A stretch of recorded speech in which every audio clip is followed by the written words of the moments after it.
మొన్న కేసీఆర్ మీడియా సమావేశం కాంగ్రెస్ పార్టీకి చురకలంటించడం, ప్రభుత్వం చేసినటువంటి పనితీరుని విమర్శించడం, పెద్ద ఎత్తున ఆగ్రహానికి గురయ్యే విధంగా ఆయన మాట్లాడిన మాటలోనే ప్రజా ఉద్యమాలకు తెరలేపుతారని చెప్పి కూడా మాట్లాడుకొచ్చారు. దానికి రీకౌంటర్గా కాంగ్రెస్ పార్టీకి సంబంధించి కొంతమంది మంత్రులు, ఇరిగేషన్ శాఖ మంత్రి వీళ్ళందరూ కూడా మీడియా సమావేశం ఏర్పాటు చేసి కేసీఆర్పై చాలా పెద్ద ఎత్తున విమర్శలు చేయడం, కేసీఆర్ని ఒక రకంగా అసలు ఆయన చేసిన తప్పిదం మూలంగానే తెలంగాణలో అయిందని చెప్పడం అనేక రకాలు చూసాం. అయితే నిన్న హరీష్ రావు మీడియా సమావేశం, వరుసగా ఒకరిపై ఒకరు మీడియా సమావేశం జరుగుతున్న తరుణంలో నిన్న Harish Rao media chit chat సంచలనంగా మారింది. ఫోన్ ట్యాపింగ్ కేసు పైన హరీష్ రావు సంచలన వ్యాఖ్యలు చేసుకొచ్చారు. అసెంబ్లీ సమావేశాలు ముగిసిన వెంటనే ఫోన్ ట్యాపింగ్ కేసులో నాకు నోటీసులు ఇస్తారట అని హరీష్ రావు అంటున్నారు. మీ తాటాకు చప్పులకు భయపడం, అరెస్ట్ చేస్తే మరింత ఉత్సాహంగా పనిచేస్తా, రేవంత్ మెప్పు కోసం అక్రమ కేసులు పెడుతున్నారు పోలీసులు అని చెప్పి ఆయన అంటూ ఉండే, అటు పోలీస్ అధికారులు ఎవరైతే మాపై అక్రమ కేసులు మోపుతున్నారో వారి పేర్లు రాసుకుంటున్నాం. ఏపీలో అధికారులకు పట్టిన గతే వీరికి పడుతుంది. ఉద్యమంలో నాపైన 300 కేసులున్నాయి.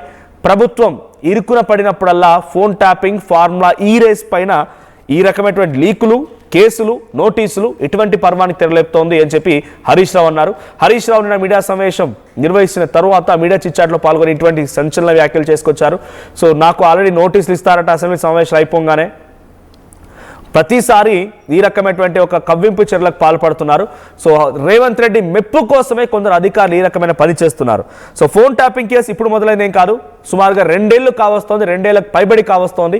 సో నాకు తెలిసి ప్రభుత్వం వచ్చినటువంటి తొలి నెలలోనే ఈ ఫోన్ ట్యాపింగ్ అంశంపై తెరలేపి ఒక సిట్ను ఏర్పాటు చేసి డిఎస్పీ ప్రణీత్ రావుని, ఆ తర్వాత తదితర కీలకమైనటువంటి అధికారులని, ఆ తర్వాత ఎస్ఐబి చీఫ్ ప్రభాకర్ రావుని విదేశాల్లో రప్పించారు. సో అక్కడి వరకు ముగిసింది అనుకున్నాం, కానీ అంతలోనే రాజకీయ ప్రమేయంపై నిగ్గు తేల్చాలంటూ మరో కొత్త సిట్ ఏర్పాటైంది.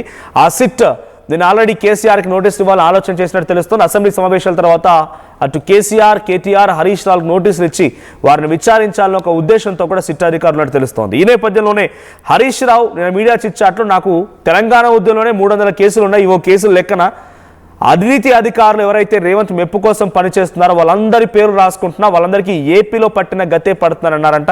మా ప్రతినిధి మధు ఉన్నారు. మధు, సో తనకి నోటీసులు ఇస్తే ఏపీలో పట్టిన గతే పడుతుంది, అందరి పేర్లు రాసుకుంటున్నారు, మెప్పు కోసం పనిచేస్తున్నారు అధికారులు అని చెప్పి వార్నింగ్ ఇస్తున్నారు అనుకోవాలా? సో నా తప్పేం లేదు, నేను డైరెక్ట్గా వచ్చి ఎదుర్కొంటాను, ఎటువంటి క్వశ్చన్స్ అయినా సమాధానం చెప్తాను రకంగా ఉన్నారు. హరీష్ రావు అభిప్రాయం ఏంటి ఫోన్ ట్యాపింగ్ విచారణ పైన, ఫోన్ ట్యాపింగ్ సిట్ పైన?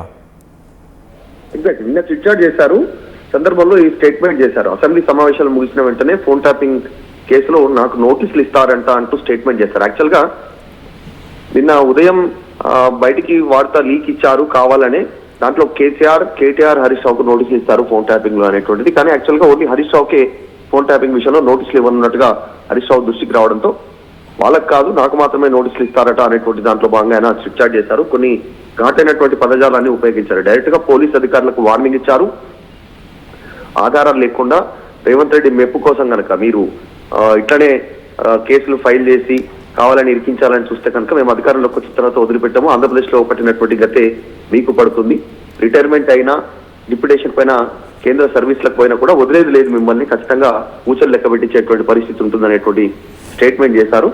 గతంలో ఉద్యమంలోనే 300 కేసులు ఉన్నాయని ఆయన, ఇది ఒక పెద్ద లెక్క కాదు, ప్రభుత్వం ఏదో ఇబ్బంది పడినప్పుడల్లా డైవర్షన్, పొలిటికల్ డైవర్షన్ చేయడం రేవంత్ రెడ్డికి అలవాటు, అందులో భాగంగా స్టేట్మెంట్ చేస్తా ఉన్నారు. ఇప్పుడు అసెంబ్లీలో కృష్ణా గోదావరి, పాలమూరు రంగారెడ్డి పైన చర్చ జరిగేటువంటి అవకాశం ఉంది. ఖచ్చితంగా ప్రభుత్వం తేలిపోతుంది, ఆ విషయంలో మేము ఎండగడతాం ప్రభుత్వాన్ని, దాన్ని డైవర్ట్ చేయడానికి వెంటనే అసెంబ్లీ సమావేశాల తర్వాత ప్రజలు మర్చిపోవడానికి నోటీసులు ఇచ్చి డైవర్ట్ చేయడానికి అప్పుడే ప్రభుత్వం సిద్ధమవుతున్నట్టు స్టేట్మెంట్ చేశారు. చాలా ఇంకా కొన్ని సంచలన వ్యాఖ్యలు కూడా చేశారు. గతంలో ఆయన పైన కేసులు నమోదైనటువంటి విషయంలో కానీ, ఇంకా కొన్ని అంశాలపైన డైరెక్ట్ గా డీజీపీ విషయంలో కానీ, డీజీపీ కాకి బుక్ ఉందన్నారు శివధర్ రెడ్డి, ఏమైతుంది మరి ఇప్పుడు రాష్ట్రంలో కాకి బుక్ న్యాయం పనిచేయదా అనేటువంటి స్టేట్మెంట్ చేశారు. పోలీసుల వెల్ఫేర్ గురించి ఆలోచించారు డీజీపీ శివధర్ రెడ్డి. కానీ రేవంత్ రెడ్డి చెప్పగానే మాకు నోటీసులు ఇవ్వడానికి సిద్ధమవుతా ఉంటారు ప్రతిసారి అనేటువంటి స్టేట్మెంట్ చేశారు. మీ కాకి బుక్ సంగతి మాకు తెలియదు, కానీ నేను బుక్ లో రాసి పెడుతున్న అధికారులకు సంబంధించినటువంటి ప్రతి అంశాన్ని ఎవరైతే అక్రమంగా మీ రేవంత్ రెడ్డి మెప్పు కోసం ప్రయత్నం చేస్తున్నారో వారి పేరు వచ్చిన తర్వాత మేము వదిలిపెట్టామనేటువంటి స్టేట్మెంట్ చేశారు. అటు డీజీపీకి ఉన్నతాధికారులు అంటే హరీష్ రావు ఈ రూపంలో పోలీసులకు వార్నింగ్ ఇస్తున్నారు అనుకోవాలా? అంటే అక్రమంగా రేవంత్ రెడ్డి మెప్పు కోసం పనిచేస్తున్న వారందరి పేర్లు రాస్తున్నా, ఎక్కడికి వెళ్ళినా లాక్కొస్తామనేటువంటి వార్నింగ్ ఇస్తున్నారంటే పోలీసులకి ఇది ఒక హెచ్చరిక అనుకోవాలనా? పోలీసులకు హెచ్చరికను జారీ చేశారు. ఎవరైతే రేవంత్ రెడ్డి మేపు కోసం అక్రమ కేసులు బనాయిస్తున్నారో బీఆర్ఎస్ పార్టీ నాయకుల పైన ఆధారాలు లేకుండా కావాలని చేస్తున్నటువంటి వారి సంగతి మాత్రం మేము వదిలిపెట్టము వచ్చిన తర్వాత అనేటువంటి డైరెక్ట్ గా వార్నింగ్ ఇచ్చారు వారికి. డీజీపీ శివధర్ రెడ్డి కూడా వార్నింగ్ ఇచ్చారు. దాంతో పాటు రేవంత్ రెడ్డికి కాస్త ఘాటైనటువంటి పదజాలంతో ఆయనను విమర్శించే ప్రయత్నం చేశారు చిట్ చాట్ లో. రేవంత్ రెడ్డిని ఒక బ్రోకర్ అంటూ స్టేట్మెంట్ చేశారు హరీష్ రావు నిన్న జరిగినటువంటి చిట్ చాట్ లో. దాంతో పాటు రేవంత్ రెడ్డి పైన సెక్రటేరియట్ కి సంబంధించినటువంటి విషయంలో కూడా స్టేట్మెంట్ చేశారు. సెక్రటేరియట్ లో వాస్తు మార్పు వల్ల సెక్రటేరియట్ కి వెళ్ళట్లేదు రేవంత్ రెడ్డి, గేట్లు మార్చారు, రోడ్డు మార్చారు, అక్కడ మొత్తం దారుణాన్ని మార్చారు సెక్రటేరియట్ కి పోయేటి, కానీ ఇంకా వాస్తవంతో వెళ్ళట్లేదు. అందుకే జూబ్లీస్ ప్యాలెస్ నుంచి కమాండ్ కంట్రోల్ నుంచి మాత్రమే సమావేశాలు నిర్వహిస్తున్నటువంటి స్టేట్మెంట్ చేశారు. సో మొత్తానికి రేవంత్ రెడ్డి భయపడుతున్నాడు, తెలంగాణ రాష్ట్ర ప్రభుత్వం భయపడుతుంది కేసీఆర్ బయటకు వచ్చినాక అనేటువంటి అంశాలను స్టేట్మెంట్ చేస్తూ ఎంఐఎంకి బీజేపీకి ఇచ్చినటువంటి సమయం కూడా మాకు ఇవ్వట్లేదు, మా సంఖ్యాబలంగా అసెంబ్లీలో మాకు సభలో మైక్ కట్ చేస్తున్నారనేటువంటి స్టేట్మెంట్ చేశారు. 20% కమిషన్ ఓవరిస్తే వారికి కాంట్రాక్ట్లు, పనులు, మిగతా ప్రభుత్వ పనులు అప్పచెప్తా ఉన్నారు. ప్రస్తుతం అది పరిస్థితి. 10,000 కోట్ల లోన్ తీసుకోవడానికి హెచ్ఎండిఏ, టీజీఐసి, కంచగచ్చిబౌలి భూములకు అంటే గతంలో కూడా ఇటువంటి వ్యాఖ్యలు చేసినప్పుడు కాంగ్రెస్ పార్టీ నాయకులకు సంబంధించి అటు ఫార్ములా ఈ రేస్ వ్యవహారం కానివ్వండి, కాళేశ్వరం కమిషన్ సంబంధించిన అంశం కానివ్వండి, అధికారులు పిలుస్తూ ఉంటే విచారణకు వెళ్ళి విచారణకు హాజరైపోయి తప్పులు లేకపోతే తప్పును ఇది కాదు ఇది జరిగిందని చెప్పాల్సినటువంటి ఆ స్థాయిలో ఉన్నటువంటి వ్యక్తులు పోలీసులను హెచ్చరించిన ఎలా చూడాలంటే పోలీసులు దీనిపై రియాక్షన్ ఎలా ఇచ్చే అవకాశం ఉంది? ఎక్కడికి వెళ్ళినా లాక్కొస్తామని చెప్పేటువంటి విధంగా ఆయన మాట్లాడుకొచ్చారంటే పోలీసులు ఎలా రియాక్ట్ అయ్యే అవకాశం? అంటే ఇవన్నీ అవినీతి కేసులుగానే బనాయిస్తామనే ఉద్దేశంలో హరీష్ రావు ఉంటే అటు పోలీసులు ఏ రకంగా రియాక్ట్ అయ్యే అవకాశం ఉంది? ఎగ్జాక్ట్లీ సేమ్ ఇదే విషయంలో గతంలో ప్రతిపక్షంలో ఉన్నప్పుడు రేవంత్ రెడ్డి ఇట్లనే వార్నింగ్ ఇచ్చారు ప్రభాకర్ రావుకి.